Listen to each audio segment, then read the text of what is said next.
اللہ فرماتا ہے خیر من الف شہر، یہاں تک آپ نے سنا. اب یہ 1000 مہینوں سے افضل ہے، برابر نہیں افضل ہے. پھر فرماتا ہے تنزل الملائکہ والروح، اور اس رات فرشتے آتے ہیں اور جبریل علیہ السلام آتے ہیں اور کیا کرتے ہیں؟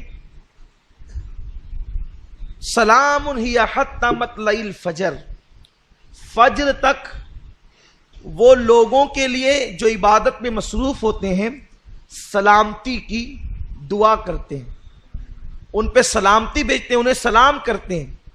تفسیر میں آتا ہے کہ یہ جو شب قدر ہے، اگر اس کا اردو میں ترجمہ کیا جائے تو ترجمہ یہ ہوگا تنگ کر دینے والی رات، یا تنگ ہو جانے والی رات، یا تنگی کی رات. حیرت ہے، اتنی مبارک رات ہے لیکن اس کا اردو میں ترجمہ کیا ہے؟ تنگی کی رات یا تنگ کر دینے کی رات. تو اس کا نام تنگی کی رات کیوں ہے؟ تو حدیث پاک میں آتا ہے کہ آسمان سے اتنے فرشتے زمین پہ آتے ہیں کہ زمین تنگ ہو جاتی ہے فرشتوں کی تعداد کی وجہ سے، اسی لیے اس کو تنگی کی رات کہتے ہیں. فرشتوں کی وجہ سے زمین تنگ ہو جاتی ہے، یعنی قدم رکھنے جگہ نہیں رہتی فرشتوں کو. اور فرشتے کیوں آتے ہیں؟ وہ رات بھر مسافہ کرتے ہیں، مغرب سے لے کر فجر تک. کن سے؟ عبادت کرنے والوں سے. فرشتے مسافہ کرتے ہیں، فرشتے زیارت کرتے ہیں، تمہاری دعاؤں میں شریک رہتے ہیں.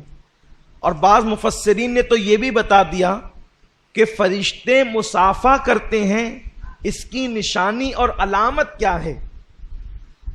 فرماتے ہیں اگر شب قدر میں عبادت کرتے ہوئے تمہاری آنکھوں سے آنسو جاری ہو جائے، یا بدن پر خوف کی کیفیت طاری ہو جائے، یا عبادت میں کیف و سرور ملنے لگے، تو سمجھ جاؤ کہ اب وہ وقت آ گیا ہے کہ فرشتے تم سے مسافہ کر رہے ہیں، جبریل امین تم سے مسافہ کر رہے ہیں. اور یہ جبریل اور فرشتے شب قدر میں کیوں آتے ہیں؟ یہ بھی ایک خاص بات ہے. حدیث پاک میں آتا ہے کہ فرشتے اور جبریل پورا سال بھر اللہ سے دعا کرتے ہیں، اے اللہ مولا ہمیں زمین پہ جانے دے اور ہمیں ان لوگوں کی زیارت کرنے دے جو ہم سے بہتر عبادت کرنے والے ہیں، ہم سے اچھی عبادت کرنے والے ہیں.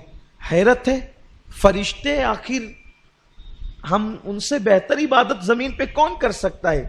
تو فرمایا گیا ہم کچھ ایسی عبادتیں کرتے ہیں جو فرشتوں کے بس میں نہیں ہے. وہ عبادتیں کیا ہے؟ وہ عبادت ہے رشتہ داروں کے ساتھ صلہ رحمی کرنا، محتاجوں کی مدد کرنا، صدقہ دینا، بیماروں کی عیادت کرنا. حتیٰ کہ یہ عبادت کہ اگر تمہارا بچہ سو رہا ہے اور اس کے بدن پر چادر نہیں ہے تو اس کے بدن پر عذرائے شفقت چادر ڈال دینا، یہ بھی عبادت ہے، یہ فرشتوں کے بس کی نہیں ہے. روایتوں میں آتا ہے اگر تمہارا بچہ سو رہا ہے، وہ چادر پھینک دیا، تم نے چادر اس کے اوپر اڑا دیا، تو بھی اللہ تمہاری مغفرت فرما دیتا. فرشتوں کے بس کا نہیں ہے وہ، کیونکہ فرشتوں کی تو اولاد ہی نہیں ہے، فرشتوں کا بھائی نہیں ہے، وہ صلہ رحمی کس کے ساتھ کریں گے؟ فرشتوں کی بیوی نہیں ہے، وہ محبت کس کو دیں گے؟ تو وہ کہتے ہیں مولا جو ہم نہیں کر سکتے اور تیرے بندے جو کرتے ہیں ہم سے بہتر والی عبادت، تو ہم ان کی زیارت کے لیے جانا چاہتے ہیں. وہ سال بھر دعا کرتے ہیں تو اللہ شب قدر میں ان کو زمین پر نازل فرماتا ہے اور وہ تمہاری زیارت کے لیے آتے ہیں. انسان تو کتنا خوش نصیب ہے اگر تو صلہ رحمی کرے، لوگوں سے پیار کرے، اگر تو لوگوں سے محبت کرے تو تیرا مرتبہ کتنا بڑھ جاتا ہے کہ اللہ کے معصوم فرشتے تیری زیارت کے لیے آتے ہیں، تجھ سے مصافحہ اور تجھے سلام کرنے کے لیے آتے ہیں. پیارے آقا صلی اللہ علیہ وسلم کے پیارے دیوانوں، آج لیلۃ القدر ہے انشاءاللہ اللہ نے چاہت. اور شب قدر کب ہوتی ہے ایک راز ہی کھول دوں تاکہ پتہ چل جائے.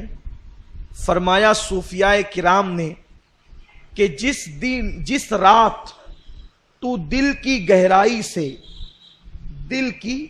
گہرائی سے اخلاص کے ساتھ عبادت کر، وہی رات تیرے لیے شب قدر ہے. شب قدر میں بھی سوتا پڑا رہے تو کیا ملے گا؟ شب قدر میں گناہ کرے تو کیا ملے گا؟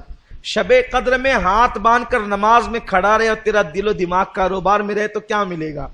اور اگر تو نے 2 رکعت نماز کسی رات میں دل کو حاضر کر کے اس کی محبت میں پڑھ لیا تو وہی تیرے لیے شب قدر ہے۔